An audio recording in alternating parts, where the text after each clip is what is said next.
నేను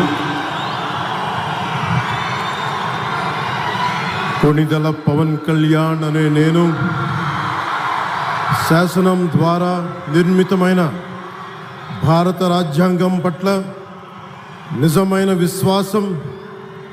విధేయత చూపుతానని, భారతదేశ సార్వభౌమాధికారాన్ని, సమగ్రతని